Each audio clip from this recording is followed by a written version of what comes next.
carried. I pledge allegiance To the flag of the United States of America, and to the republic for which it stands, one nation, under God, indivisible, with liberty and justice for all. All sizes, shapes. I would like to advise those present that the notice of this meeting of the Housing Authority of the City of Hoboken has been provided to the public in accordance with provisions of the Open Public Meetings Act. Notice to this regular meeting of Thursday, June 9, 2022 was given by publication of the annual meeting notice of the authority with amendments as necessary and was sent to the Jersey Journal and Star Ledger on Tuesday, May 31st, 2022, as notification to the general public of the meeting. Sent to the City Clerk of Hoboken on Tuesday, May 31st, 2022, with a copy of the agenda to be posted on the bulletin board in City Hall, Hoboken Library, and Hoboken Police Department, and posted on the authority website on Tuesday, May 31st, 2022. I direct the minutes of this meeting to state that I have announced the adequate notice of this meeting has been given as required by the Open Public Meetings Act.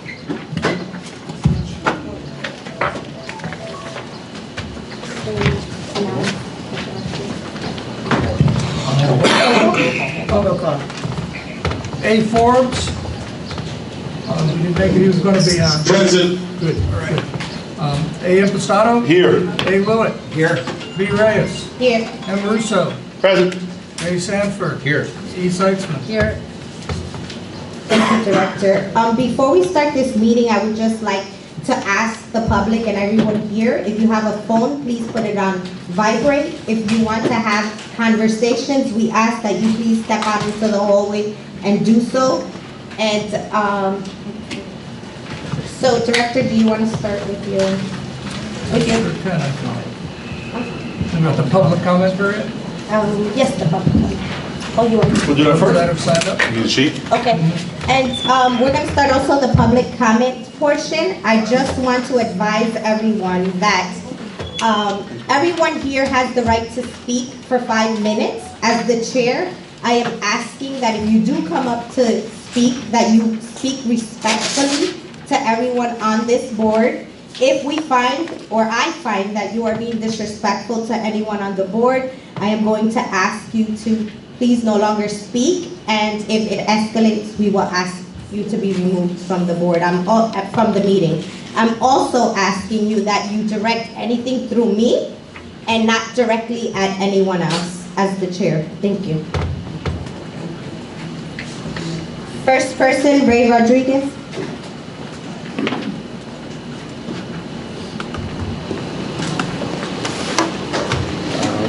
Started now? Yes. Good evening, Madam Chair. I spoke to you earlier about the reimbursement funds for Amazing Troop Society. You're going to find, like I said before, that if you're going to deny funds to my nonprofit, in all actuality, you can't, because you guys signed on the dotted line when it came down to my proposal. My proposal, if you check on the proposal, it states that we're having Nerf games. Nerf games was given. The kids participated in it. Some parents did as well. They had a great time with their kids. And all we're asking for is the funds for that tournament. Okay? Following year, when we apply again for the RFP, I'm hoping that you state what you want from us and we'll give it to you. Other than that, I'm going to give you a heads up on what's going to be happening this year. And we've been doing this now 5 years in a row. We've been having the American Diabetes Karate Super Show.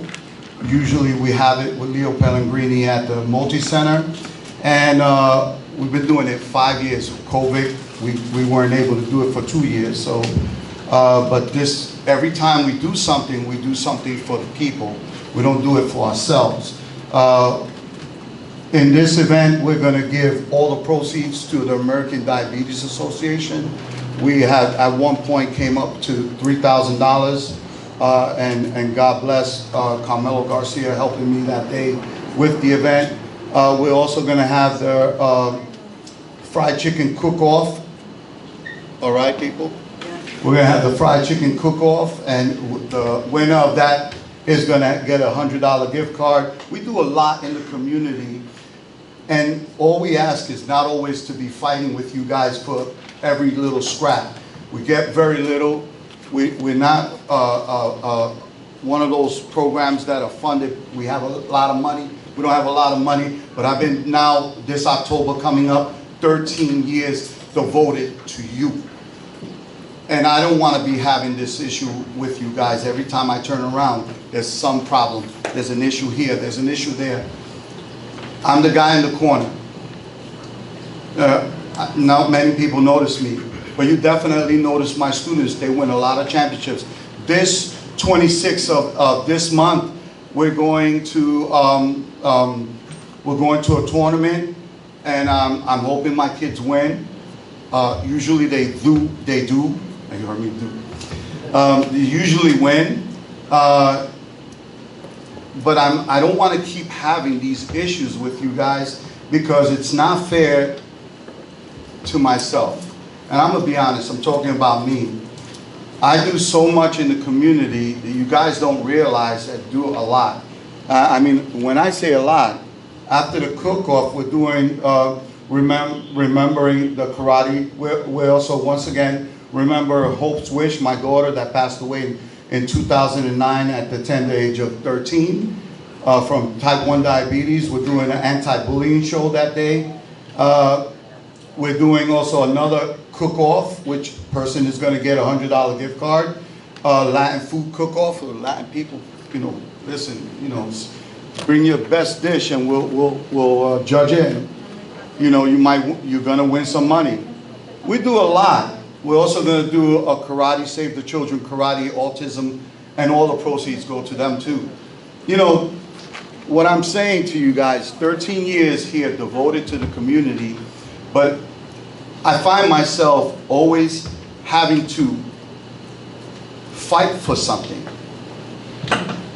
And I still feel, and I know that some of you guys don't feel this way, and that's your personal opinion, which is fine with me.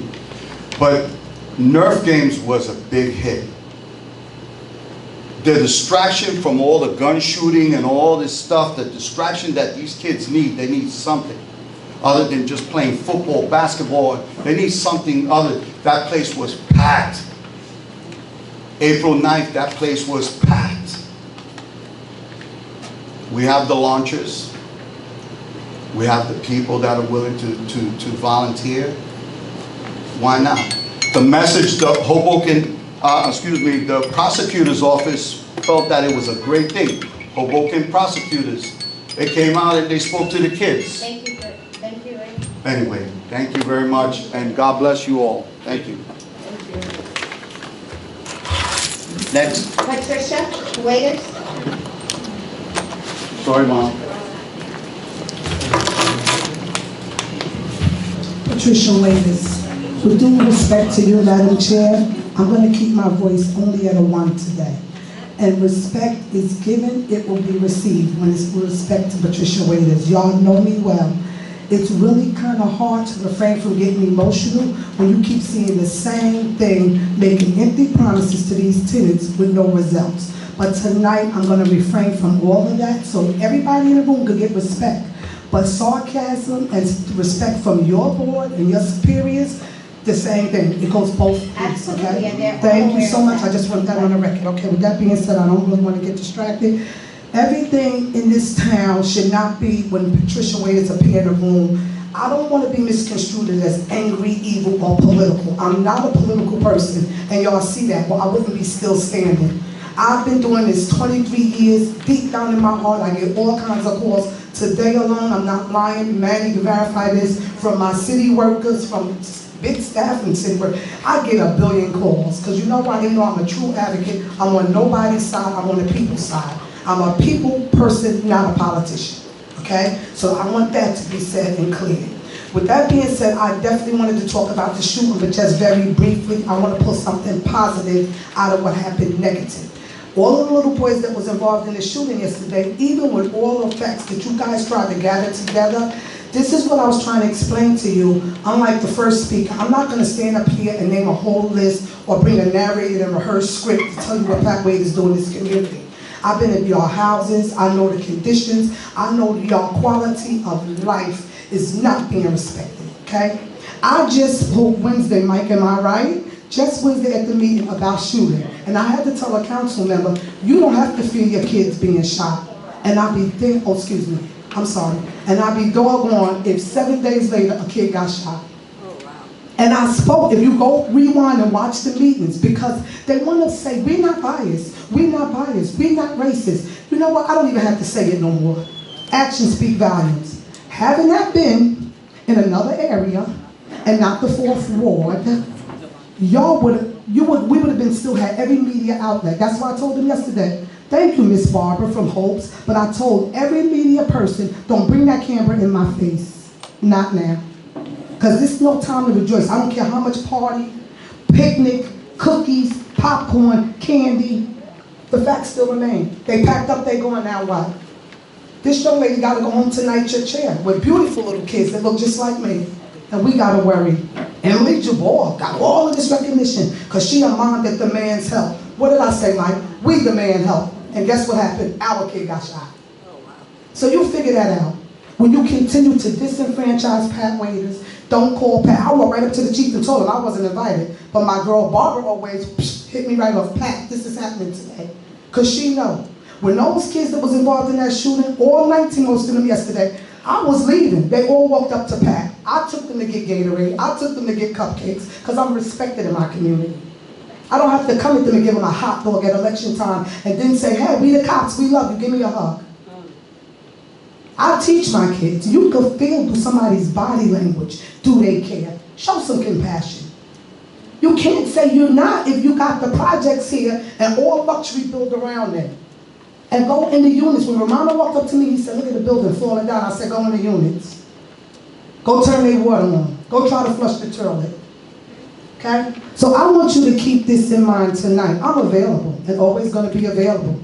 And you, kudos to you. I'm so glad you're still here because you did so much. From when my son was 6, Andrew, you gave him scholarships and everything to join the other kids. That's what we need.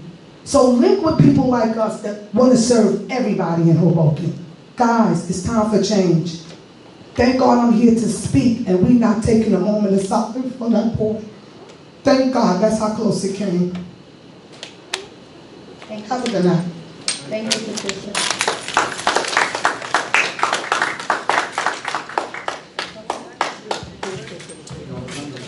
No other members of the public?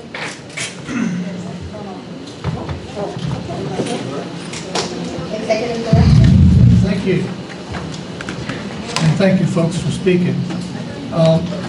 This past Monday night, that shooting incident occurred while a community lifestyle flag football event was ongoing in Mama Johnson Field. What a shock to the community. Close to our children playing on the field. The Hoboken Police Department were close by and responded immediately.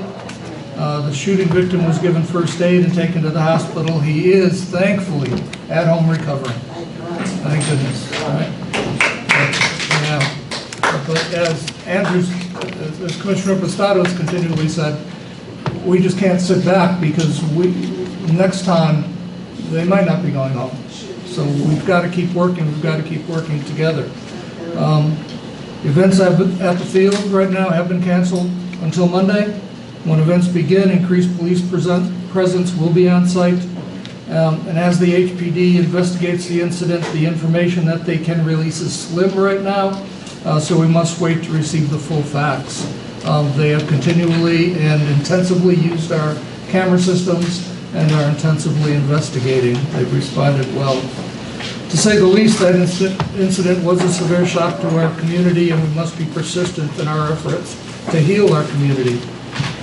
I've spoken to numerous residents since Monday, many of them that were on site at the time of the gunfire, as was our chairman, Barbara Reyes, on site. They too are victims of this incident. It's not just the fellow that was shot. It's our whole community that's a victim of this incident. Both adults and children were traumatized. As a start, Commissioner Impastato called a hastily organized security committee meeting for Tuesday evening. Numerous community leaders were in attendance, including Assemblywoman Chaparro, Councilman Ramos, HPD Chief Aguirre and his officers, Michelle May from the Jubilee Center, and an assortment of community leaders and folks from our staff. Although not present, School Board Superintendent Johnson has offered counseling services of the Hoboken School to any affected by the incident, and I would really encourage folks. We will be having a link to how to reach that up on our website. But please, if folks are affected by that, I've seen videos and it was traumatic. I thank all of them for their participation. They are committed to making a difference over the long term. And I think we saw folks yesterday at the pop-up policing event. I think was a start, but it can only be a start. We've got to move from there and look for events that can get the community together. We need that commitment by all to look for ways to bring all the funding we can, all the activity to HHA. I see Councilman Ramos in the audience that just cares. That was there right away, making sure we're moving into the future. The solution to this problem facing Hoboken, indeed our entire country, because the echoes there of what have happened across this country lately, will take the best efforts of all of us. So please, let's work together and keep up in that direction. And having said that, I know folks might want to say a thing or two about what we've been up to and how the community is faring here. Andrew, do you want to speak on it? Yeah, I mean, you know, a lot of the times when we see these things happen, you know, we have calls, we have meetings. We did the same thing a year ago when the shots were fired. You know, it's just, we have the calls, we have the meetings, and then it just goes away, and there's no attention, and there's nothing, there's no resources. And we just sit back and we hope that it doesn't happen again. And then it continues to happen again. So at some point, things have to change. And I don't have the answers. I know a lot of us don't have the answers, but we are trying to get more attention on the housing authority. I think from like the top, it starts with the mayor of Hoboken. For decades, I've been in Hoboken 16 years. I'm not from here. I haven't lived here as long as most of you, but I've never seen a mayor pay attention to the Hoboken Housing Authority, whether it be, you know, on the ground, at events, showing their face if it's not election time, and then resources, money, events, jobs, programs, just attention. And I think that's what I'm pushing for, is trying to get the people at the top to dedicate what they can to the people of the Hoboken Housing Authority, so they're not forgotten, they're not just back there, which is what everyone thinks. So that's kind of where I'm gonna fight for, and keep putting pressure on the people that are saying that they're doing something. I mean, it starts with our council. You know, there's people on our council, and again, like Pat said, it's not political. It's just reality.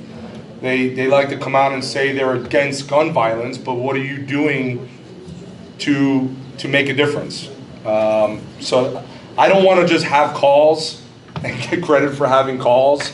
Like I want to make sure that we're gathering some of these older teenagers, these young adults, and putting them in a room and listening to them. Like, what's the problem? Why are we battling with the people from Bayonne? Why are we getting into these silly, you know, fights on social media? And because someone's gonna die. Someone's gonna die. And then it's gonna be a whole nother thing. So that's kind of, like I said, that's the action items that I'm trying to push for specifically. I wanna get these kids in a room, these young adults. I wanna talk to them. I wanna get people that are trained in this. I'm not trained in this. I don't know what I'm doing, but I just know that something needs to be done. So trying to get some people in a room and talk to them and see what the issues are and see how we can help. You know, I talked to some of them that play basketball in the gym. That's my world. And like there's areas where they want to They want like a studio where they can go to like work on their rap lyrics and production, music production. Like that's a home run. Like if the mayor and the city council cared about this stuff, like in my opinion, that's the first step. Like give them a damn room where they can go and they can work on things that they're passionate about. Whether that's the arts, whether that's the guitar, whether that's rap lyrics, give them something that they want. And at least that's what I'm hearing. So like that's the first, and we don't have the money. Well, you know, people are like, well, what are you guys doing about it? We don't have any money. This housing authority does not have any money. I'm not sure if the city does, you know, but I know that I think they do. We see boats being lifted out of the water, you know, and the mayor's bragging about that every day. A new boat is lifted up out of the harbor. So if we have money for that and we can find grants for that, we can find a grant for a music studio in the Hoboken Housing Authority. So like, that's not going to stop gun violence, but in my opinion, we need places for them to go to, for our young adults, our residents, to keep them distracted from the noise of what's happening, not only in the world, in this country, but in this community. And we have to do a better job of listening to them and understanding what they want and what the problems are. Thank you, Andrew. Ms. Seitzman? Thank you, Andrew. You're right. I understand, but we do have amazing community partners. We do have Ray Rodriguez here. We do have hopes. You were with me. We had the most beautiful holiday celebration where we took our community partners. Chairwoman and I, yourself, we've been trying to bring things into the courtyard, but we're 3 people. We need everybody, and I say it all the time. We need more love. We need more help. But so if we could just take the love that we have here and expand it, it's a home run. We have a lot of community partners. Maybe we go to the community partner and say, what can you do for us now? Bring some suggestions, try to do grants, try to find money. I don't think anybody doesn't care. I think it's a lot of stuff going on. We do what we can. We've done what we can. Do we need to do more? Absolutely. And hopefully we will do more together. Thank you, Vice Chair. Sure. Just want to add, more as a councilman than as a commissioner right now, and I'll say it because I know Ruben sometimes is very, he doesn't necessarily stand up and pat himself on the back as much as he should. But Ruben and I have been council people in this town for 20 plus years. And we're talking about our kids now. Our kids and grandkids. It's not our friends like it used to be. It's our kids and our friends' kids that we're talking about. And Andrew's right, we don't do enough as a city. This is the tale of 2 cities. We say it all the time. Ruben and I have this conversation probably on a weekly basis. It's the housing authority and everything else. It's the back of town and everything else. And that's just gotta stop. That's gotta stop not just for this. That's gotta stop for everything. And that's why, I mean, this whole repositioning and what we wanna do with our buildings and how we wanna give you, our residents, the same things that every other resident in the city of Hoboken has. That is the goal. That will always be the goal.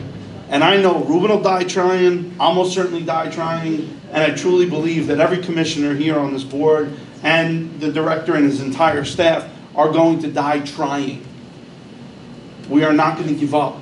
We will not give up.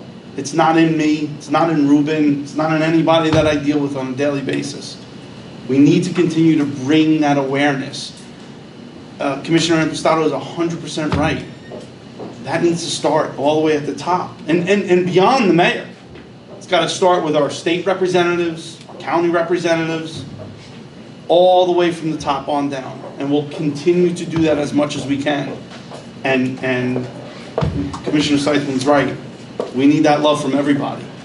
Everybody has to get involved in this stuff. Right? We have to have these conversations. Sometimes they're hard. And sometimes we're gonna be in a room, we're gonna be screaming at each other. But I'd rather scream at each other than watch somebody else get shot. So I hope that we could do that. I hope we could do it as a board, as a city council, a city, and as the residents of the community. So I'm always here to help as much as I possibly can. Please reach out to all of us. I know your councilman does everything he can, so kudos to him and everything that he does as well. So, thank you, Chair. Thank you, I would just like to say a few words, and I want to step away from being the chairwoman of this board. I want to talk as a resident. What upsets me is that a month ago, I want to say a month and a half ago, we had a shooting. A young kid again was shot in the stomach, right? Did we see media down there? Did we see everything that happened? No, we did not. Now, just the other day, we had same issue, another shooting, and we had media. We had everyone involved. Everyone came down because it wasn't just our children in that field. Yes. And that's what upsets me, and somebody has to call it how it is.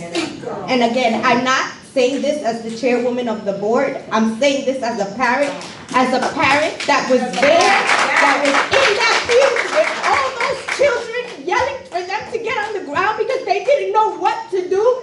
They were climbing gates. Margie's daughter and her husband were there, and they can say that it was probably the scariest thing that you have to go through as a parent, to look up and see your child run across the field because they didn't know what to do, saying, I thought this was going to be another school issue. My daughter said to me, I thought this was going to be like the school where they killed the kids. This is what our kids face day in and day out. So this is, I want everybody to know that this is personal to me. Me sitting on this board doesn't take me away from being a resident and see how everybody feels and what's going on down there. I have one of my kids on crutches, and my other two refuse to speak about it. So if you think that this is not impacting our children, it is. At the same hand, I do want to thank the Hoboken Police Department. They were outstanding that night.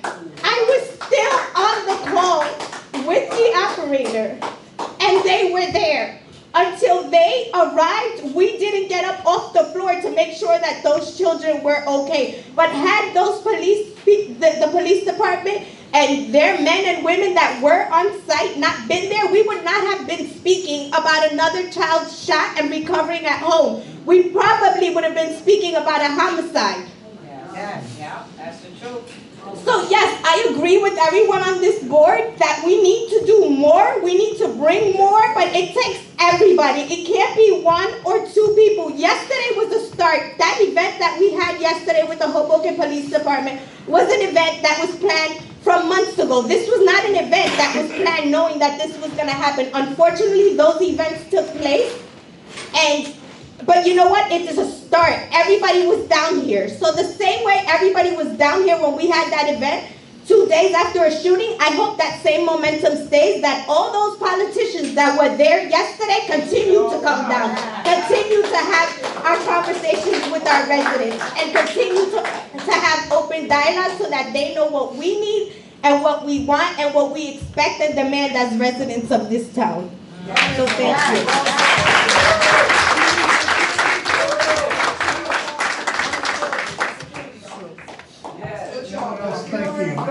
Thank you.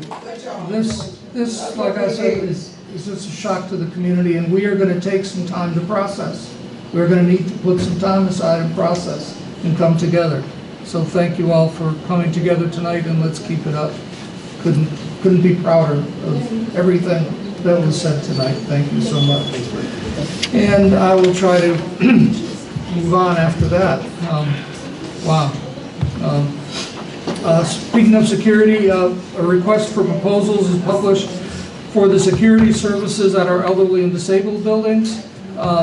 We'll be having bids back on the 6th of July, so we hope that at the July meeting we will be able to pass that contract in July.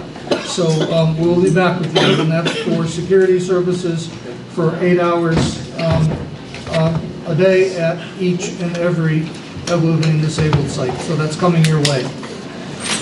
I continue to meet with residents and community members on a regular basis. I do encourage any resident that wishes to meet with me personally to schedule that appointment either through their manager's office or at the central office. Alternatively, residents can reach out to Ms. Lourdes at our central office, or just come on in and fill out an intake form, and we'll schedule that.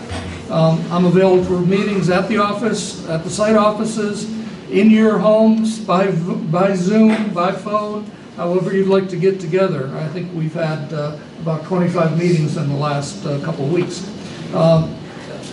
Our management staff is always ready to help. Please go to your managers, speak with them with issues on a day-to-day basis. This week we met with our RAB board. We held that on Wednesday, June 8th, and the RAB board agenda focused on security. This conversation was held at our RAB board with our great resident representatives. We reviewed security at the senior buildings. We reviewed our strategic plan and what our next steps are in our strategic plan. We talked about how we might, and we're looking for anyone who has any ideas. We certainly have some, and the RAB board does as well, about doing something to honor our dear departed Miss Arlette Braxton. So we'll be coming back to the board to talk about that over the next month. The RAB board is going to be approving some revised bylaws for their group. We talked about establishing a youth and a teen resident advisory board. So working up some bylaws and ground rules for the youth and teen resident advisory board as well. We talked about basketball court hours to be until 10 o'clock at night, and upcoming activities for youth and the elderly at the RAB board. So those were the highlights of our meeting with the RAB board. I continue to thank that group for meeting and dealing with a lot of the hard issues. Our new outreach policy specialist, Corrine Shaw, Corrine is working on developing our new newsletter. I think before this next meeting, you'll see our new newsletter out. Should see it in the next couple of weeks. Feel free as that develops and as you see that coming your way to come up with ideas for it. But I'm really looking forward to getting our communication out through that newsletter. I'm continuing to devote some time to physical therapy, but I'm completely back. So it's a very short-term issue now. By the way, I do have a vacation coming up for a week toward the end of June, so we'll hopefully see you before that. As we've opened our community room use for residents, we are keeping an eye on the new variants of the pandemic, but we're open again for folks to rent out our community rooms. Our bingos are back in force, and we're glad to see that. We are in search of that additional plumber for our maintenance staff, so if anyone knows anyone, please send them our way. We'll be advertising that soon, and we're also looking to hire a qualified purchasing agent as part of our financial team. I do thank the board for their productive meeting last Thursday evening regarding our next steps in the Hoboken Housing Forward process. I think it was really educational. I hope you liked it. We worked hard on it in partnership with the enterprise partners. It's so important that we all stay on the same page as we proceed into the future. We have had another meeting with the city and Chris Brown and his city planning team back on Friday the 3rd. We outlined future steps for HHA and moving forward. We're drafting out with the city a memorandum of understanding to move toward that development zone application. So we're on full steam, and Councilman Russo, thank you. You're back there supporting us very strongly, and we really appreciate that. We do remain available. If somebody has a civic group or something that you'd like us to come and talk to, we're available to get the word out and make sure everyone understands what we're up to and what we're doing. At the last meeting, a issue came up of us hiring residents, and yes, we're well in favor of that. Folks don't realize that over 28% of our staff is residents. Over 28% of our staff are Housing Authority residents. So we'll continue in that. We've got 12 full-time employees that are residents and 7 part-time employees that are residents. So we have been continuing to work on that over the years. Fox Hill Gardens, the renovation contract documents are reaching their final scope. We do have a contractor and we're adjusting some scope on that. We hope work starts soon. We are obtaining pricing on additional camera coverage for each floor at Monroe, Adams, and Fox Hill. One of our main goals this year is to get cameras on each of the floors on our elderly disabled sites. We are going to be putting in a security grant application to HUD to help cover the costs, and we may be talking to the city a bit about some CDBG money for that before it's over. But we think that's a high priority. Our drug abuse and other criminal activity policy was reviewed and continues to be open for review. It's posted on our website. Take a look at that. We will be looking for a hearing on that, probably in tandem with our ACOP admissions policy, which we're going to talk about just a little bit later in the meeting. We are planning on having a resident meeting round in July, again, at each site. I'm moving up my meet and greets from a 3-month cycle right now to a 2-month cycle, so we can get back out to all of the amps sooner. I think with what's going on in our community, I think we need to talk, and we need to be doing as much communication as possible. So we'll see you all during July on each site. Housing for Hoboken, we published the invitation. The deadline was extended to June 1st, and we have 6 applications. We will be bringing together the Housing for Hoboken board members that are from the Housing Authority Board for consideration and review of those during the next month, and hope to have them to the July board. Vacancy issues, attachment 1 is my vacancy report for May. In May, we had 16 newly leased units and 6 transfers. We had 1 resident that vacated their apartment. We have, on June 1st, 15 additional units ready that are currently being or ready to be leased during in June. That's just at June 1st. We have turned more units and will be leasing more than that over the month. That leaves us with a 94% occupancy rate as of June 1st. We were aiming for 95%, which is the HUD standard, and we missed it by 3/4 of a percentage point. So by July, we'll be there. We'll be there. Our goal is 98% to take us back to where we were before the elevator project, and we're going to get there. We're turning units well. We're working on a number of strategies for that, including bringing on another group of force account union members that we have an application and a request for approval from HUD. Since September of 2021, starting our fiscal year, we've leased up 126 units. We've performed 42 transfers in that period of time, totaling 168 moves in 8 months. That's well over 20 moves a month. I'm very proud of this effort. We won't stop until we're at 98%. We do have unit turnover crews working for us, and I will be introducing now representatives tonight from one of our partners in unit turnover, Local 55. Local 55 performs vacant unit repair work for the Housing Authority. Many of you have seen the excellent work that they perform. Many of you that have gone into our units that have been turned, they look great. They really do a great job. And so I'd like to, they work under the supervision of Jackie. Hey, Jackie. And we wouldn't have that kind of quality or professionalism without her eye. And we certainly wouldn't have it without the Local 55 leadership. Montanique Costa and Louis Guzman are here, and we've asked them to come and say a thing or two to us. So thank you for coming. Thank you very much, Director. Good evening, Director, Chairwoman Reyes, Commissioners. Excuse me. My name is Martinique Costa. I'm an agent of Laborers Local 55.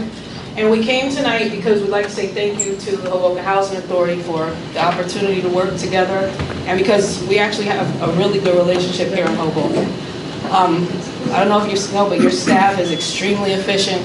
You know, Jackie Medina is amazing. There's always materials. Everyone's very respectful. You know, usually you might have friction in places between the different unions. It doesn't happen here. We currently have 26 members turning units. And it's just steady work, steady work. There's never any issues coming out of Hoboken. We have our foreman Adrian here.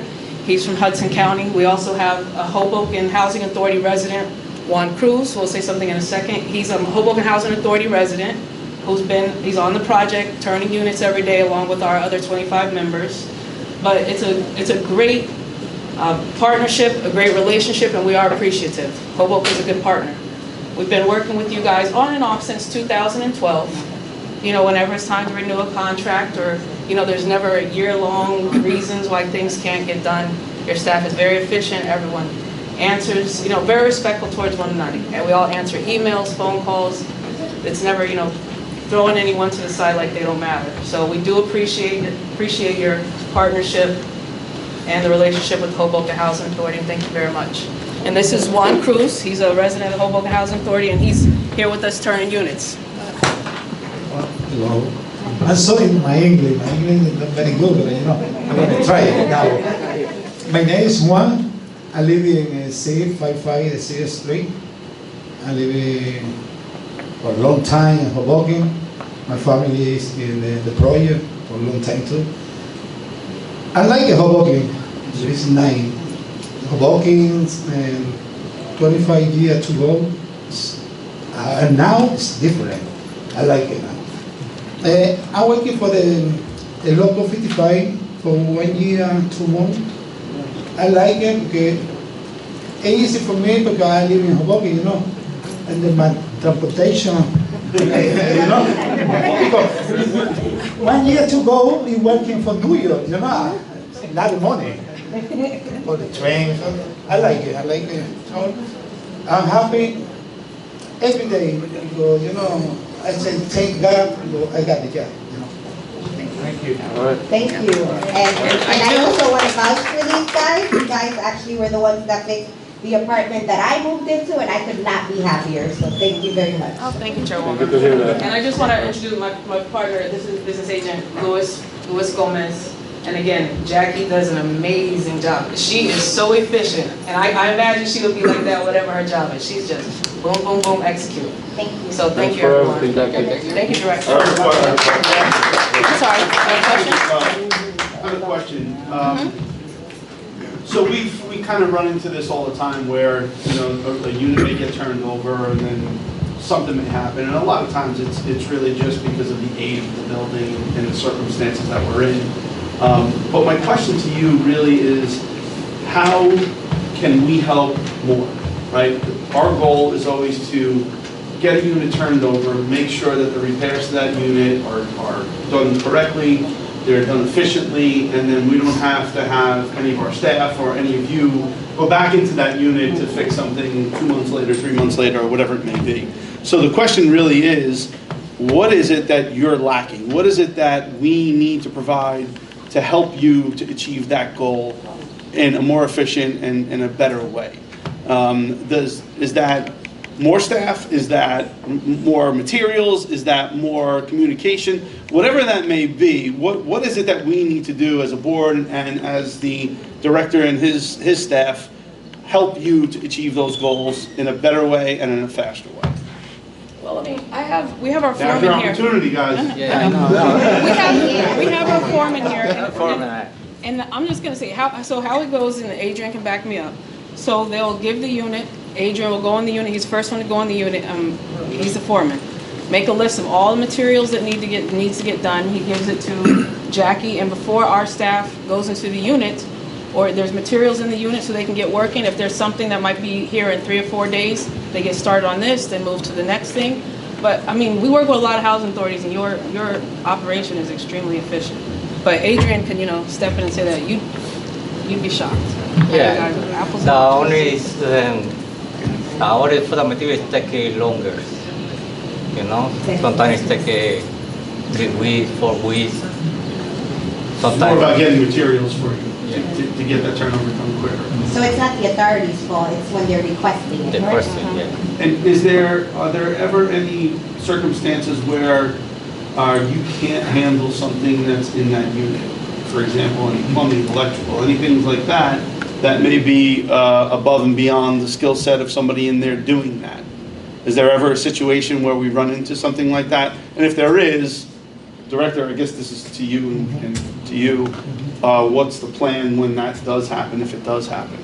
I can answer that. Yeah, please. So when it goes beyond that point, we usually have our plumbers go in. So if it's a pipe or if it needs a replacement of a tub, we usually go in and do that type of work. So we'll go in, which we did this past week, and then they'll continue their work. Okay.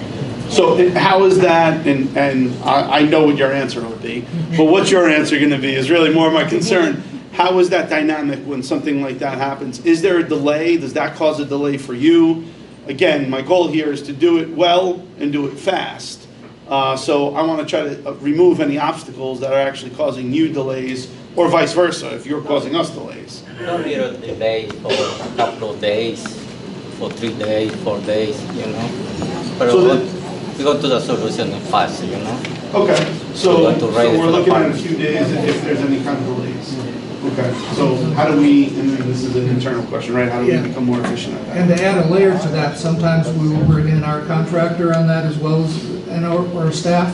And I think this idea of bringing on a more skilled set union is important. Yeah, sure. And I think somebody that can be at our beck and call to come in like that would save us some days over time. Good, all right, good. Yeah, I have to vouch for them. As you guys know, I just moved into my unit 2 months ago, and Friday I received a call from the director of maintenance. They needed to go into my apartment because there happened to be a leak, but I wasn't seeing the leak. It was actually in the wall behind my stove, and of course they went into the apartment. They looked at it Monday morning. They were there first thing in the morning. They worked from first thing in the morning to I want to say almost 4 o'clock before they left my apartment. And but it was that quick where they came in, they had to find the leak, see where it was, how long it was going to take, and in 1 day they were able to complete the job. And if you were to go to my apartment, you wouldn't even know that the wall was broken, and it was, I could show you pictures before and after later on, but they did an amazing job. So it was just a 1 day thing. So I'd like to take this opportunity to also just remind everyone something. I know you're tired of hearing me.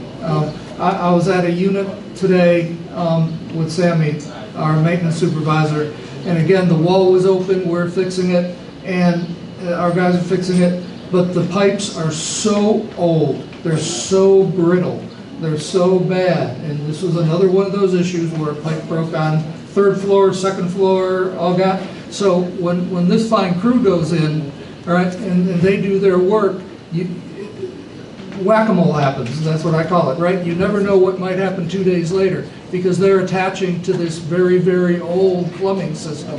So they can do their work very professionally, leave, and a week later after that been used for a week or so, something ships back in there, etc. So we go back in. But we're cognizant of that, but those are just some of the barriers because these systems are just amazingly old. I mean, it's scary sometimes when you take a look at what's behind these walls, which is why we need to redevelop it. So. I have one question for you. If other residents like Juan want to get involved or potentially apply, what's that process look like? Are you hiring? Into the union? Yeah. Yeah, so we cover the whole state, and if they're interested, they can just contact, most of the property managers, they can contact Jackie directly, give them my cell phone number, and we'll set up an interview and explain the process, see where they're at in construction, whether they have no skills, some skills, a lot of skills, and we have an apprenticeship program, a DOL certified apprenticeship program, but we're always looking to recruit people who are serious. Yeah. Do they have to have a license or? No, to join our local, we require that you're 18 years of age, you can pass a drug test, and you're physically able to do the work. Got it. And we actually did do an apprenticeship program with the Hoboken Housing Authority back in 2012. How did that go? It went well. Some people came and worked for Hoboken Housing directly, but other people are working. We just dispatched another resident to go down to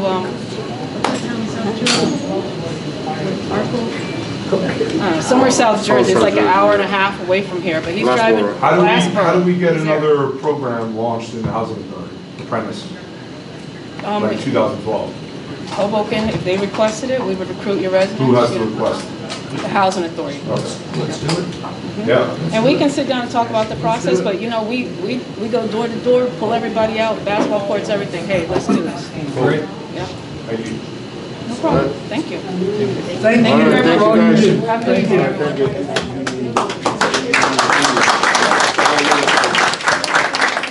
I'm sorry, Director, I think Sammy wanted to say something. You're good? It was cleared up. Okay, thank you. Yeah, it was cleared up. Can I say something? The little Sammy's cleans up well. He's usually this much in work. You're looking good, Sammy. On special capital projects, the Housing Finance Agency money is coming to a close with a couple things happening there. We do have the boiler work at Adams starting today, I think. We've been waiting for that boiler to come in and the condensate tank. So they're going to be working at Adams over the next month, replacing the entire boiler system over at Adams. We are also have a proposal with the Housing Finance Agency to redo the Harrison Courtyard. We're asking for that scope of work right now and the price from the contractor. So our concept is to go in to the Harrison Courtyard where the major issues are along the buildings and along where that sinking's going on, and put in, if you will, a buffer walk zone that's concrete, and then leave the pavers in the middle, and then put that concrete buffer in. Replacing all the pavers is just too much money. We just don't have the money left to do it. This project is going to be a little over $100,000. We're going to pull up those pavers, and we're going to put, if you will, a border all the way around, because our issue is those are shifting right where the building are. So help is coming to the Harrison Courtyard, finally. Yeah, we need that, as we saw the other day. But we've had this in process for a while. We do have an amendment for the ACOP admissions contained occupancy policy in front of you today that came out of that subcommittee. We do have training going on with Nan McKay. They are reviewing our files right now to do training with our staff. Our annual inspections, which we haven't been able to do for 2 years because of COVID, are going to be taking place starting on the 21st of June. We will have an inspector in each and every unit of the housing authority, and inspecting each and every square foot and reporting back to us. So you will be notified as residents as this inspection happens. I'm glad to see it because it's been with COVID a couple of years. So that inspection is going to be starting on the 21st of June. We have been working on a new project-based voucher request for proposal. We're cranking away on that with Harold and our fee accountant, Bill Ketchum. Mr. Farrar on maintenance has been reviewing our REAC reports, developing our plan to pass the next REAC inspection. We have been actively chasing the holes. Good luck. I mean, we're filling them with concrete. Sam, you wanted to talk earlier. Why don't you do this? I mean, we're actually filling the holes up with gravel, just not to attract any possums or raccoons or skunks. Go to the mic. Yeah, you need to be a little louder or come to the mic.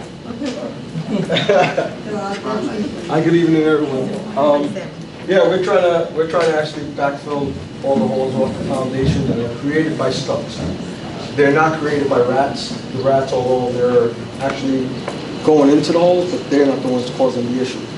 So we don't want to fill in the hole with concrete, not to kill the critters inside of the foundation of the building. So we do fill it up with gravel. They come out and just backfill and fill it right back in again. So we're just doing a whack-a-mole game on them, just filling them in as we go. I actually purchased for where I live, the section, it's called Skunk Away. I ordered it on Amazon and it's been working by my building. I've been laying it out. It lasts 4 to 5 days. And I guess the scent that it has, it doesn't let them come all the way to the building. So that has been working, I don't know. We might take a look at that, folks. Amazing. I love Amazon. We'll take a look at that. I sure do. I'm terrified of that. There is a service we're looking into that can trap skunks as well. taken away. We do. I grew up in And Scottsdale, extended in my family. neighborhood. Yeah. I have a video of them. Still at a restaurant, at the restaurant. So thanks to restaurant, still at a restaurant. Now remember, the other side of that is skunks eat mice. But at any rate, yeah, it is. We need to move them along. On special emergency and preventative repairs, I did put an attachment that represents that, and again, that is just to show how much work our maintenance staff does on major, not routine, major, 18 major projects over the last 30 days. This is repairing walls, repairing stacks, 11 plumbing, and 7 plumbing and other major work, redoing kitchens, redoing bathrooms, 18 major projects over the past month, and we're going to keep on going. We do have a 2020 audit coming to the board for approval in July, and the auditors are due an HHA. It never ends for the 2021 audit. They're actually started today. And the finance department, Emil and his crew, are busy finalizing the housing finance agency grant loan numbers. And Daniel didn't get a chance to have his report in here, so Daniel, if you want to say a quick few words on your report, and then I'll be done with my presentation. Thank you so much, Director. Good evening, Commissioners. If you notice, the sheet is actually separate. My report is actually separate on your banner, so you'll be able to find it there. I'm just going to go over some quick highlights of some of the upcoming events. Really thankful to Assemblyman Ruben Ramos Jr. That was a long time ago, but. Councilman Ruben Ramos has been a strong supporter of the Hoboken Housing Authority. Even before coming to the Housing Authority, I used to do a lot of health events through my local church, and Ruben was always there supporting these events. So, upcoming, we have the Atlantic City trip with our seniors. It's been a while since we've been to Atlantic City, so we're wrapping up some of our community outreach services, especially after the pandemic. So we're going to be, we're really thankful for what Ruben's been doing. Sorry, let me turn around a little bit. So really thankful. That trip is going to be June 14th, so we still have some space. So if anyone would like to sign up, please do so. We're leaving right out of 221 Jackson Street. President for Andrew Jackson South, Joe McDonald is having a fishing trip, and we thank also Ruben Ramos for providing transportation for that. So if you want more information, please call the main office, and we'll be able to provide you with his contact information for that trip. That trip is coming up June 17th. And we're heading to Dorney Park in the summer. So I know for years we have been going to Clementon Park, but this year I wanted to do something special for the residents, so we're heading to Dorney Park July 13. Thanks again to Councilman Ruben Ramos Jr. for providing 5 buses for that particular event. The Housing Authority is going to make a little bit of an investment, significant investment, into this particular trip, but it is for the benefit of our residents. We haven't done something significant since 2019, so we really want to be able to show our residents that we care with the little money that we have. And finally, for those families looking for employment, Community Solar has their training beginning June 27th at 221 Jackson Street, so please reserve time. Please connect with Community Solar. Give you a great opportunity for you to train in that industry and make some money. Thank you very much, Director. I have a question, Director, pertaining to the family summer trip. I think this is an ongoing issue every year. Yes. Where buses get filled with individuals that do not live in housing or are Yes, not yes. on housing leases.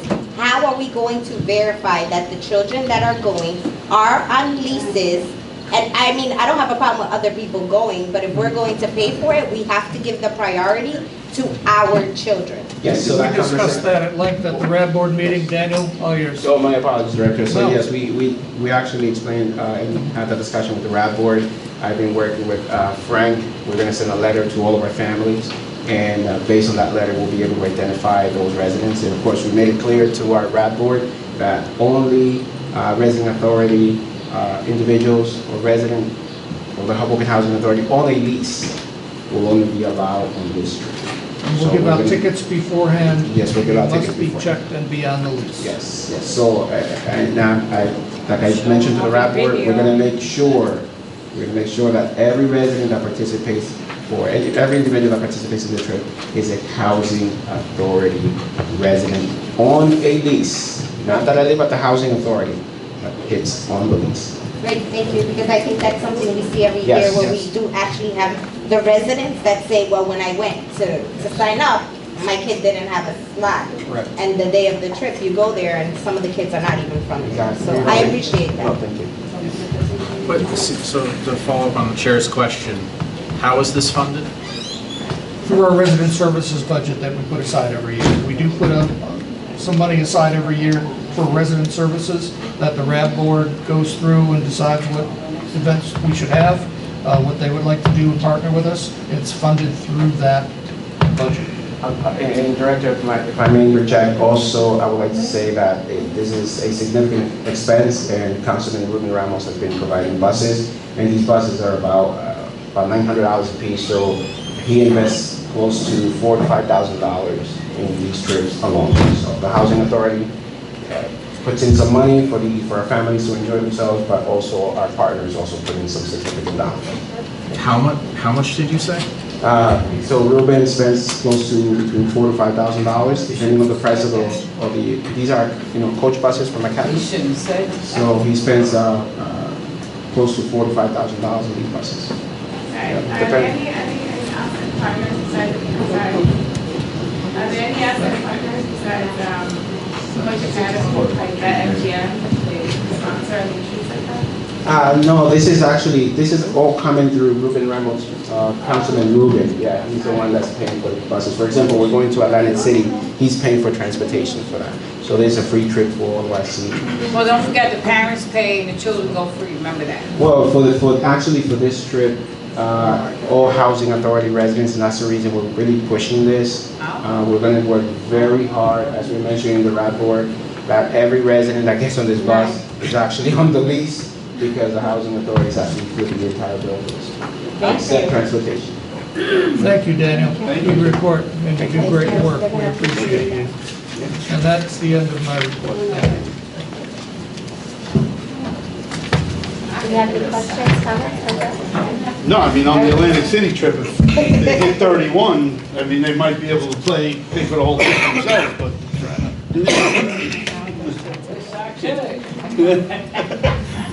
Every time I go, I never hit it, so.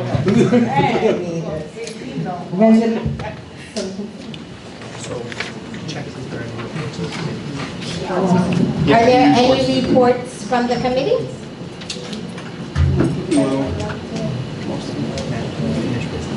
Any unfinished business that we would like to go into? Okay,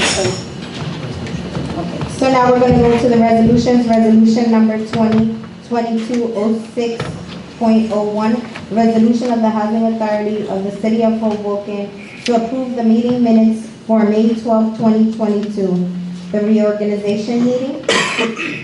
Make a motion? Second. Any discussion, guys? Roll call. A. Forbes. Mr. Forbes? Yes. Yes. A. Impastato. Yes.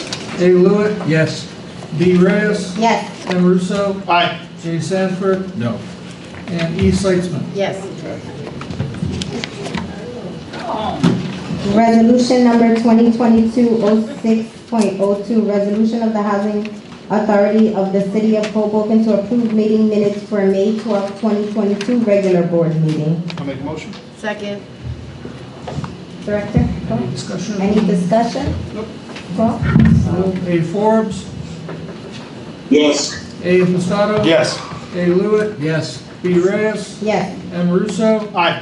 J. Sanford. No. E. Seitzman. Yes.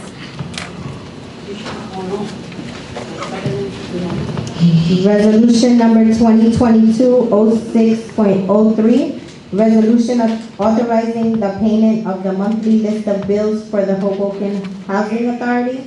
I'll make a motion. Second. Any questions, discussion? I have a couple of questions. Sure. we have another, it seems like every meeting we have a big expense for the cars, truck fleet director. Where are we, I think it was like a year and a half, maybe 2 years ago, where we talked about the car share, the truck share, I think it was with Councilman Russo. Do we have any, it just seems like it's a good idea to, instead of these old cars, '09, the fleet that's older, instead of continually paying for the expenses of fixing them, can we get like a truck that we share, or maybe we share with the city? I don't know. Yeah. Is there anything there? We did a real hard look at the leasing option that is used with the city, that the city uses, and for our purposes, it just doesn't make financial sense when you project the finances out. Through the state contract, we get incredibly good deals on our vehicles, and when you put that out over time, the amount we spent on maintenance on the vehicles it just doesn't make sense. Rather than put out X amount of dollars per month for each vehicle, it really makes financial sense for us to purchase our own vehicles over time and keep them going. Most of them are just within the city. We only have really 1 or 2 vehicles that ever make long trips, and I think we're really stable on that.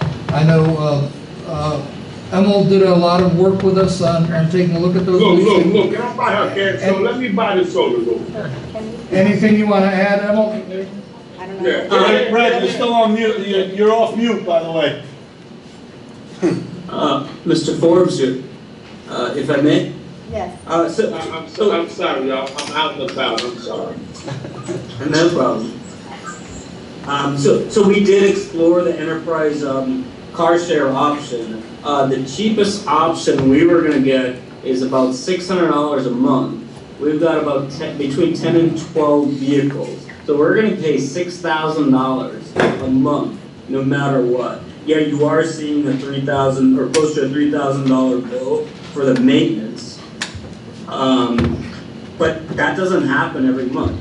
The other thing is that we're buying these vehicles for $25,000 to $30,000, and so based on that $600 figure, we are getting the return on investment in 5 years. So that vehicle is fully paid off based on that $600. And so collectively with the director, we made the decision that it doesn't really make sense for us right now. What about getting rid of the older ones and doing the $600 a month for? Well, it's kind of the same analysis. If we can buy a brand new vehicle for that $20,000 to $25,000, we start making back money between 4 and 5 years, rather than going with the ride share or lease share program. So we think it just makes a lot of sense. The other dynamic on that, by the way, is that on the leasing program, it comes out of operating budget, right? On a purchase, we can take it out of our capital fund funds. So our operating budget doesn't take a hit. And then the last question, is it possible to discuss a share with the city? If they have trucks sitting in a garage somewhere that aren't being used? No? There's just none of the vehicles. Yeah. All right. We'd be happy if they give us one. How many, on number 20, how many ID cards is that? So that package was 800 ID cards purchased. Each ID card runs like $2.50. Is that dual-sided? So one side there's a picture, and the other side is the barcode. And the ID number on the other side. That's it right there? Yeah. So you're saying $2 an ID card? But that's with the print? That's with the print? So we own the printing equipment. So you buy them blank, right? Correct. I only know this because I just did this, and I got it at 12 cents an ID card. So I'll be more than happy to share that. Yes, please. I don't know. I don't know what's, maybe I got lucky here. But yeah, I'll share that. What's that? Is your ID card embedded? They're just blank ID cards. Is there like a special Do you have technology in a there? magnetic strip on They there? open our doors. Yeah. You know, they open our doors for in and out of. Yeah, that might be it. Well, it's worth Well, I looking mean, at. 12 cents and $2 is a big Yeah. difference, so. Yeah. And the numbers behind it, isn't that what you guys need anyway? Yeah, and then the ID numbers behind that, and that's into our system, so. I'll share that, just to. Be glad to Worth look for that. inspiration. I had a note for the Harrison Gardens, the construction, like that pavement stuff, but you talked about that. The other comment I would make on this list of bills, and, you know, people on that security call, they keep asking us, well, what are you doing, right? What are you as a board member doing to help, you know, with solutions when it comes to money and your budget and your list of bills? And like, if I look at this list of bills, and we could probably go way back, I don't remember seeing a list of bills where like we're spending money on programs for teenagers. So I love to sit down with Danny. Like if you go under resident services here, there's a lot of stuff on here. You know, obviously great events, Mother's Day, Father's Day. You know, maybe we need to look at that budget and see if we can allocate more money to resident services and start spending money on events and programs geared for our older teenagers, young adults. That's. Yeah, we'd be glad to do that, and we've got a budget year coming up over the next couple of months. Yeah, we want to dig into that, right? Yeah, as we dig into that. And security. Yes. Those are the two. To piggyback on that, I think we use a lot of our community partners like Hope's Community Lifestyles, Ray Rodriguez.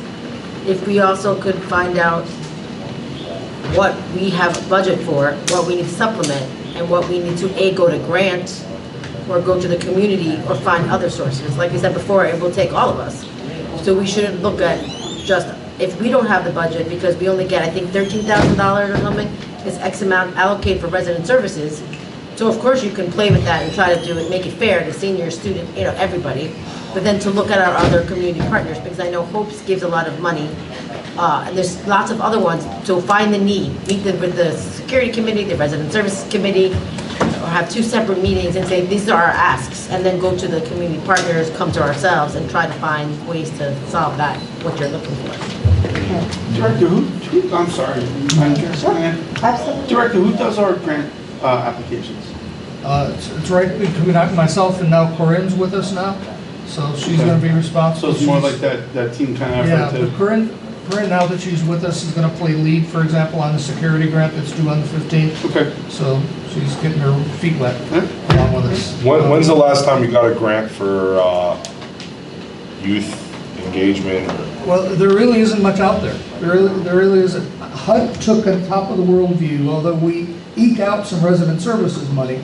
HUD took a top of the world view 15 years ago when they stopped the drug elimination grant funding, which used to probably, I wasn't here then, but my organization back then got $250,000 a year to essentially be a mini United Way. I mean, we would be able to fund Hope, so we'd be able to fund things with 250 grand a year. You know, we'd have some significant, and folks are always asking me, why don't we have this program anymore? HUD came down with the idea that they were going to cut Public Housing Authority funds to the level that they fund us for keeping the heat on, for keeping the lights on, barely, right? And they're not going to fund us for social services. And their message to us was, reach out to your local nonprofits because that's their business. You know, we can't do what Hopes does. We can't do what Community Lifestyle does. We can't do what Ray Rodriguez does. And that was their message to us then, and continues to be the message. They don't have a lot of extra things that go toward actually programming.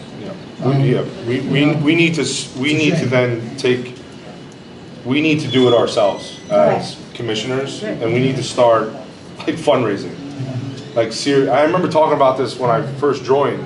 Well, we live in Hoboken, New Jersey, which is, you know, a lot of money out there, and we need to start hitting up our friends and our contractors, our developers, and start begging if we need to, but we need to. I think I addressed this with you, Andrew, the other day after our security committee meeting, where we do have a nonprofit. Let's start using that nonprofit to raise funds specifically to fund these things that that we're talking about, games for the teens, to hit that target population that we see that have the most problems. So I think we can set up a meeting.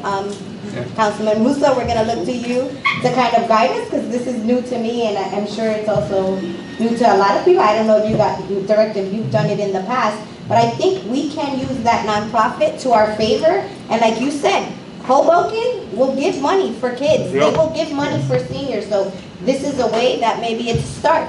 Well, we did it with the basketball court. When after that young gentleman died, and one of our residents died in Jersey City from a bullet. There was glass on the court. The baskets were all broken. We raised, $5,000 from local residents and got, 2 brand new baskets. I know you remember that. Yeah, sure. So it's possible. HPEF, right? No. The Hoboken Public School Fund. Yeah. They raised how much? hundreds of thousands of dollars. Great idea. Not 5,000, right? Yeah. Hundreds of thousands of dollars. And So it's possible. I mean, it's a concerted effort. Their operation is a year-long operation. They do it all year long. They have their big event every year, and they continually raise money throughout the year. So when you're talking about a nonprofit, that's what that becomes. That nonprofit becomes a year-long push, not only for resident services, but anything else that we need to supplement the housing authority for. And I think it's a great idea. I think that should be the vehicle to do it. Madam Chair? it's a lot of work. A lot of work, ton of work. And if you could think of something that could be twofold, if you could think of having a fundraiser, something exciting in the courtyard or on campus here that would bring the community together, like what we did for the holiday extravaganza, but something where people would pay for a service, like a jazz festival. I'm just thinking out of my head, like a jazz festival or some kind of fun program. You do it here. You do it in the courtyard. This is our place to shine. And then you ask people to donate, and you pay it. It's a ticketed fee. And you can get donors and work with the nonprofit and do all those good things, but we should be able to show off too. And there's really no reason that the housing authority can't directly solicit funds as well. I mean, we don't have to go through that. We are a nonprofit. That's correct. You can write a check to the Hoboken Housing Authority. And they have the same tax deductions, et cetera. Okay. So I think we need to do that discussion. And we're talking about a resident service committee meeting next week. We can discuss it a little further at that. Absolutely. Have a hand raised.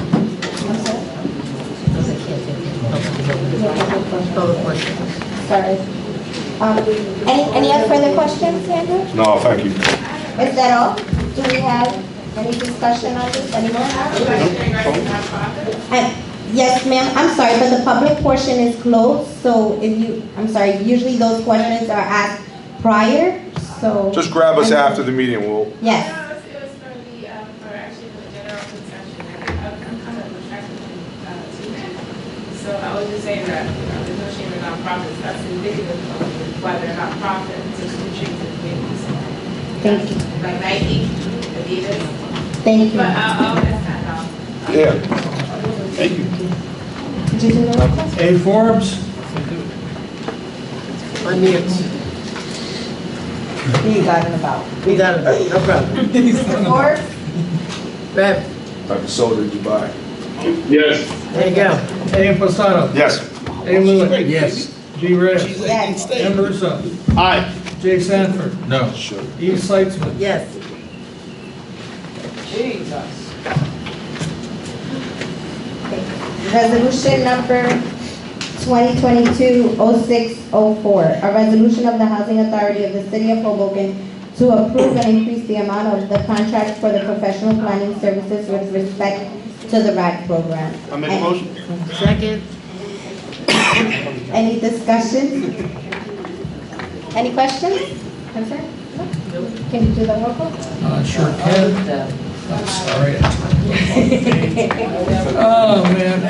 Forbes. Yes. A. Impastato. Yes. A. Lewitt. Yes. B. Reyes. Yes. M. Russo. Aye. J. Jay Sanford. No. E. Seitzman. Yes. Resolution number 2022-0605, a resolution of the Housing Authority of the City of Hoboken to increase the amount of the contract for dwelling unit improvements. I'll make a motion. Second.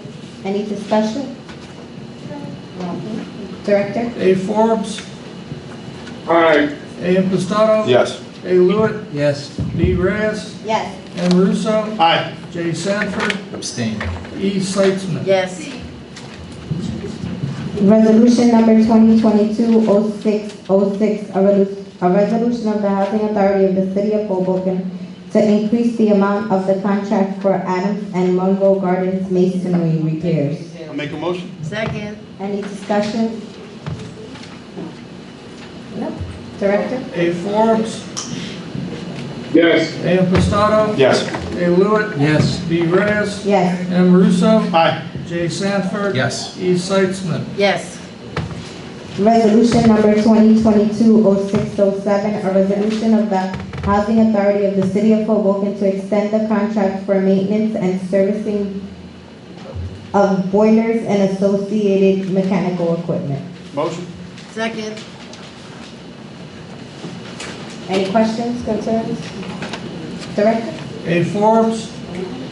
Aye. A. Impastato. Yes. A. Lewitt. Yes. B. Reyes. Yes. M. Russo. Aye. J. Sanford. Yes. E. Seitzman. Yes.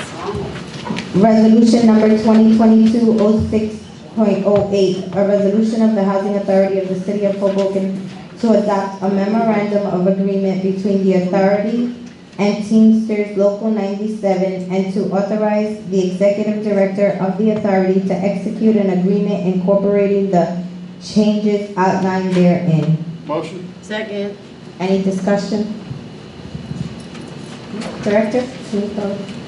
A. Forbes. Aye. A. Impastato. Yes. A. Lewitt. Yes. B. Reyes. Yes. M. Russo. Aye. J. Sanford. Abstain. E. Seitzman. Yes.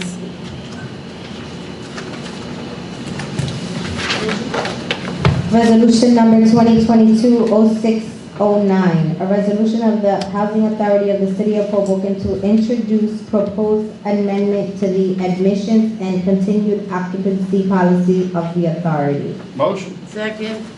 Any questions, discussions?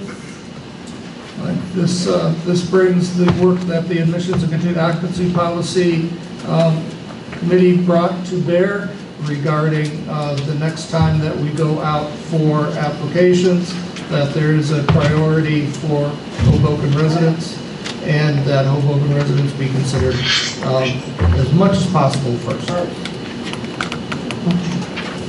Another comment?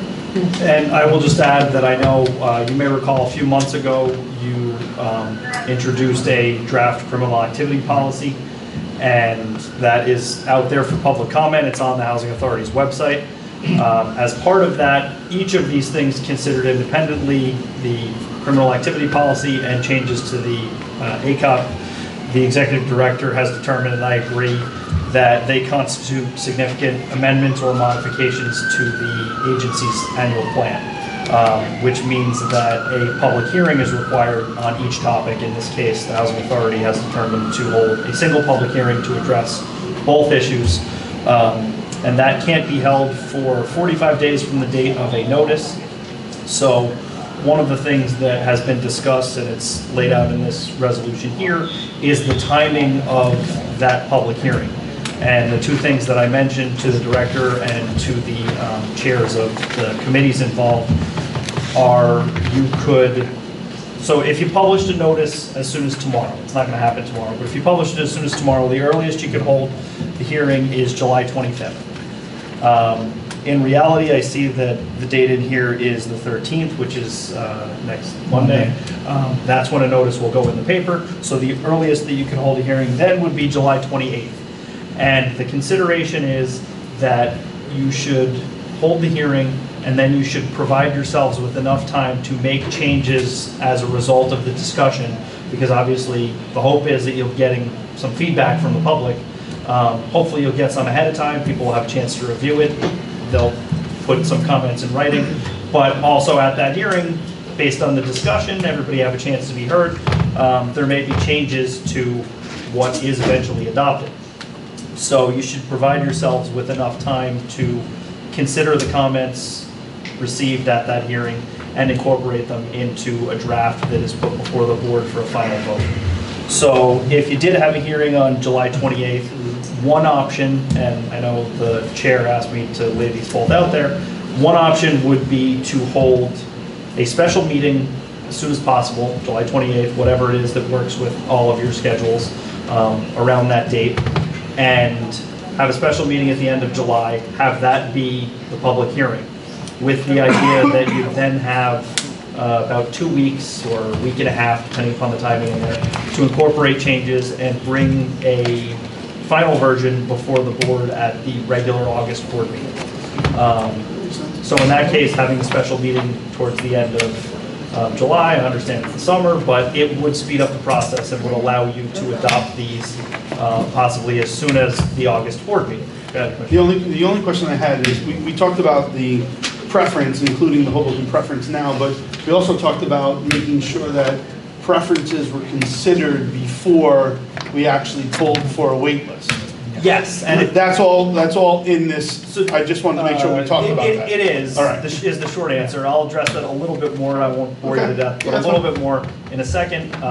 With respect to scheduling, the other option would be, and it sounds to me like the chairs of the committees involved probably would lean against this and would go with the first option, would be to hold the hearing as part of the regular August board meeting, and then consider holding either a special August board meeting to approve the changes based on comments, or to hold it for the September regular meeting. And I think there's some desire not to do that. The desire is to move this along. So I don't want to speak for you, but it sounds to me like the preferred option is to have that special meeting at the end of July, with the hope that you could consider these for adoption and implementation at the regular August board meeting, which I believe is August 11th. August 11th. Yeah.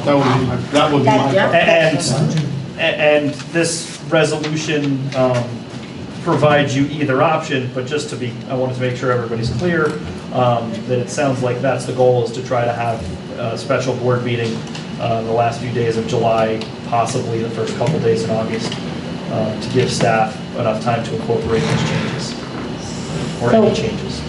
So with that said, would it be okay, I'm asking all the fellow commissioners, to have a special board meeting on July 20th? I know I'm available. I don't know, Andrew, would you be? July what? July 20th. So that's a Thursday. That's Thursday. Yeah. And then quickly, just to address Commissioner Russo's point or question while the rest of the board is checking their schedules. The proposed changes in the ACOP here. So you've already introduced the criminal activity policy. This resolution doesn't address that. That's already out there for comment. And assuming that a notice is published of a hearing, that is already on the website. These proposed changes that you would be approving now to the ACOP would go on the website. All of that would have to be on when the notice is published. The public would have the opportunity to go on, look at those, make comments, and in here it's got that written comments will be accepted until noon on July 31st. And depending upon when the hearing is, obviously oral comments could be made at that hearing. Anybody who wishes to attend, that'll be open to the public. The ACOP changes that are proposed here address not only, I guess, reinstituting a Hoboken resident preference, but also to try and tweak how the preferences are applied, so that it's clear that preferences would be applied prior to any lottery being conducted, so that anybody who might qualify for a preference would essentially be considered first. I don't want to say placed first. It would depend upon whether they qualified for that preference and based on additional screening at the time that they came up on the list. But essentially anybody with a preference would be considered before anybody who does not have a preference. And I think that would accomplish the goal of, to the extent possible. And when I say to the extent possible, for example, the state of New Jersey has a requirement that you have a veteran's preference and that be your first preference. So you can't say a veteran from or a resident of Hoboken who is not a veteran has precedence and can be placed before a veteran from the state of Alaska, for example. Okay. Under New Jersey law, you can't do that. However, to the extent possible, you can say, okay, in these limited circumstances where we have veterans who need housing and other displaced persons, who, by the way, have to be Hoboken residents under the existing policy, then you can favor all Hoboken residents next, before you favor anybody who is not a Hoboken resident. So that's what this draft here before you is intended to accomplish. I encourage you all to look at it. Let the director know if you have any comments, if you have any questions about how exactly this would work in practice. If there's something else you'd like to see in there, I extend that to the public as well, not just the members of the board. But hopefully these address those dual concerns. Why does it have to be a special meeting? I can answer that if you don't. It does not have to be a special meeting, but you do have to hold a public hearing as a board meeting. So the alternative would be that you could hold, so at this point you can't hold it before July 28th. So you could hold the public hearing at the regular August board meeting. But you then need time to incorporate any changes, so you wouldn't be able to adopt these changes, which includes a totally new criminal activity policy, then until the September board meeting. So essentially, a special board meeting for the hearing buys you a month of implementation. And, but we have to pay you twice. No, he does that for free. He hates when I tell him that.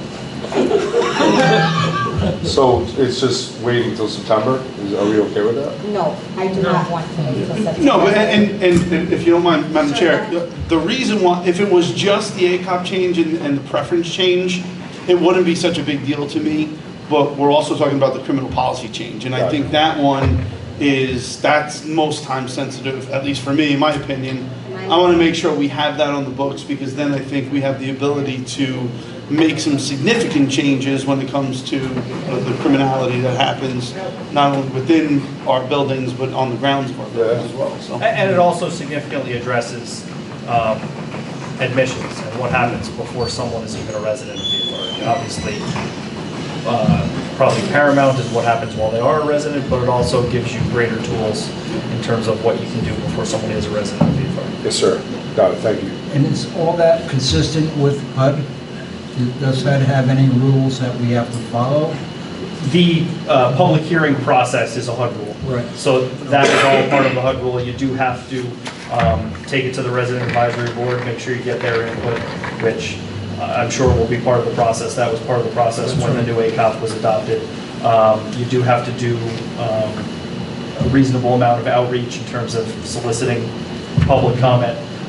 But mainly you have to have that hearing, and then once it is adopted in final form, it doesn't immediately go into effect. It has to be submitted to HUD for their approval, and they have a review period where if they provide comment, which I think they did on the ACOP with very minor suggested changes, and it came back to the board with those suggested changes, or if HUD is silent on it, I don't remember the statutory period off the top of my head, or it's under the regulations, it automatically goes into effect if the HUD remains silent. So all of this is consistent with the HUD requirements. Counselor, if we're going to meet at a special board meeting on the 28th, would there be any possibility today of changing that date on the resolution to the 28th rather than the 31st by consensus here? So what it says here is that a public hearing will be held no later than August 11th. And that was in case the board decided to go one way or the other. The July 31st date, and it's important, is the date for written comment. Right. And I would recommend having that be a few days after the date of the public hearing. That way, if anybody has anything that comes to their mind as a result of the public hearing, there's a little bit more time. It's not, oh, the public hearing was your last shot. They can go home and process their thoughts and put it in writing and submit it to you. Thank you. Thank you. Matt, can I chime in for a minute? This is Emma. Sure. I don't have anything out yet, and so I don't believe we're gonna make July 28th. We need 45 days, and I don't think a notice is gonna make it to the Okay. Monday's papers. So that's why I guess my draft of the resolution had a blank. So Emil, based on their current cycle, when's the earliest it can be in the paper? So if I have something to the papers by tomorrow, it's gonna be Wednesday or Thursday.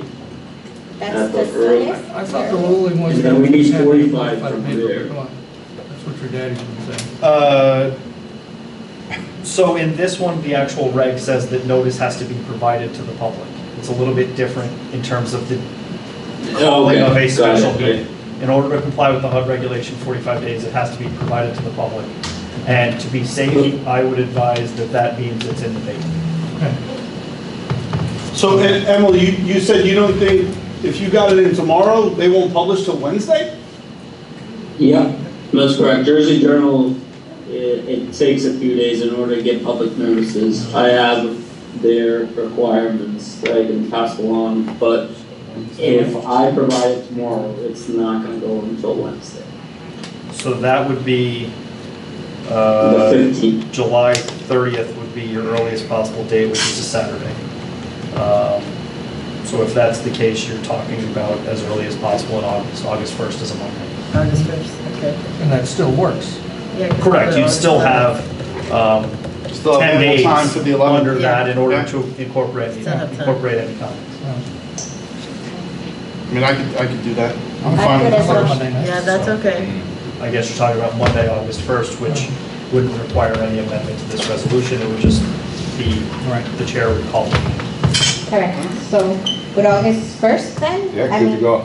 adhering to? Yep, that works. Okay, Everybody Emil, okay? Yes? Emil, I will Emil, don't provide, mess this up. Emil, I will provide you No, either. it's not on me. I need I'm only Mr. kidding, Emil. I'm trying to address that, Emil. It is now. So either tonight or definitely tomorrow morning, I will provide you with a notice calling the meeting for August 1st at 7 PM. Yes, correct. And can I we have, can, yes? yeah, I can, send you what I have, but it's gonna be starkly different. But Matt, like, if you can provide what I should be sending to the papers, I can send it first thing in the morning. I will absolutely do that. I'll have it to you by tomorrow morning. For free. Thank you. For free. And we'll do Monroe. And we're gonna Okay. do Monroe as Monroe the Gardens, location. 7 o'clock, August 1st. August Monday. 1st. Okay. Okay. Vote. Are there any changes that I have to do on that or say, or can we vote? No, this is actually, let me revise that. So this is asking for comments to be accepted up until July 31st. I would recommend that you push that a couple days until after the hearing. Change that to- So whether you want to do second, third, but you do want to give yourself enough time to incorporate. Change it to the 3rd, Okay, so the, as amended to the 3rd. as amended in the, As long as Lourdes sends it out, we're the good. third resolved clause would be comments on the proposed ACOP will be accepted until 12 PM on August 3rd, 2022. Sounds good to me. Okay. Motion? Motion. All right. So, Second, so yes. it's already I before you, so now Yeah, it's. yeah. Oh, Ready for call? A. Forbes? Yes. A. Impastato? yes. A. Lewitt? Yes. B. Rez? Yes. M. Russo? Aye. J. Sanford? Yes. E. Seitzman? Yes.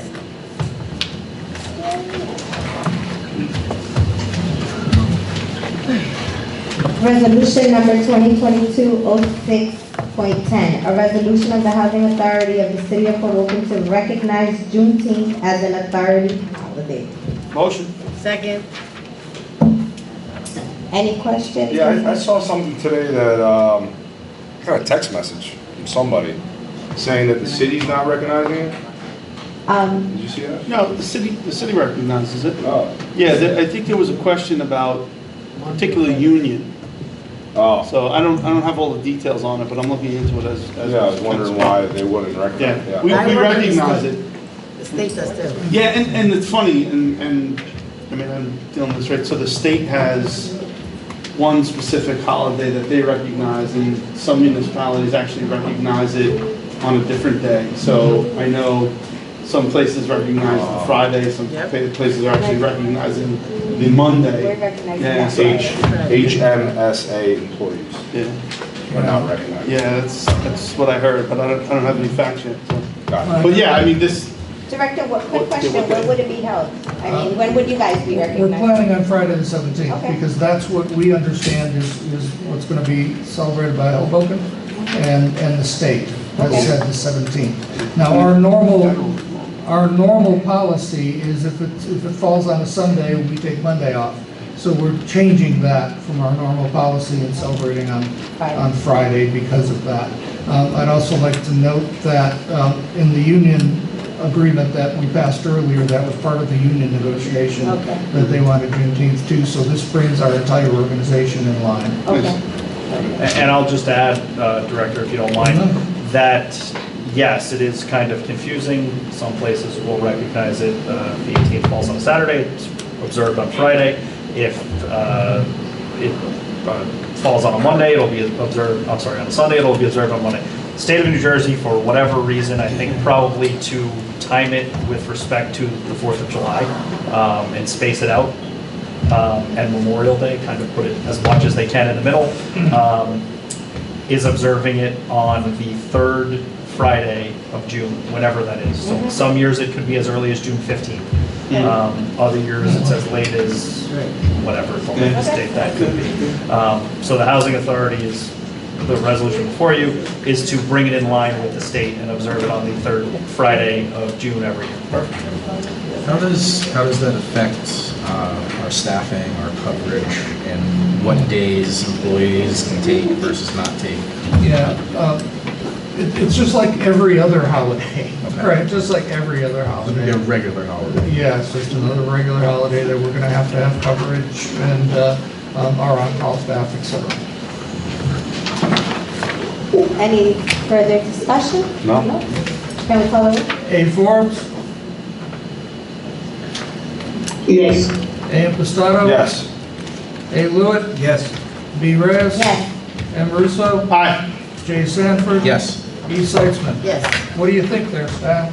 Thank you. Director, before we close, I just have a question. Are all the offices currently open? All Yes. offices in the Housing Authority? Yes. So they are? Yes. Okay, and it's normal business hours, correct? Yes, we are doing a study now, and we think we may in the near future start to do some staggered management office hours, so folks can be there later for folks that work all day. So I'm a huge fan of that, and we're going to push that so we can have staggered hours at some of our management offices. Madam Chair, one question. Sure. During COVID, the gentleman was working for us. He was double dipping, supposedly, working for Jersey City Police in their academy while managing one of our buildings. We fired him. Do you know what I'm talking about? I do. He's working for the Jersey City Police right now, still. So, I don't understand how that happens. If I may just ask counsel, since it's an employment matter, Yes, is this that something should that we be need to discuss in closed That's session? why I hesitated. I mean, while he is no longer an authority employee, I do want to be a little bit careful about veering into too many specifics. To address your question, once he was terminated, once anyone is terminated by the Housing Authority, I do believe, correct me if I'm wrong, that the Housing Authority did, actually, I shouldn't say correct me if I'm wrong. Did the Housing Authority involve any other entity by telling them about the situation? Yes. And you might want to provide more detail on that. Well, they knew. Without a whole lot of, I mean, right. the other parties involved that were mentioned knew. The other employer was Yeah. advised of what had happened on the Housing Authority's end. Yeah. And what steps they take from that point is not the authority's purview, frankly. The Housing Authority did what it could with respect to its own employees. Okay. Yeah, they, Got it. Thank you. motion to close? Just one question. Oh. Sorry to interrupt. See, they're jumping the Just gun. want to make sure. The reactionary. Is there any new business? No? Motion to close. Second. Aye. Aye. All right. Thank you, everybody. Have a good night. Thank you, everyone. So make sure you buy your ticket. Okay, Rob. Yes, go buy your ticket. Go buy the tickets. Are we gonna check the lights? Yeah, fine. Oh, guys, before we I'm leave, ready. can we please wish Miss Lourdes a happy birthday? Happy birthday today. 25? Happy birthday to you. Happy birthday to you. Happy birthday, dear Lourdes. Happy birthday to you.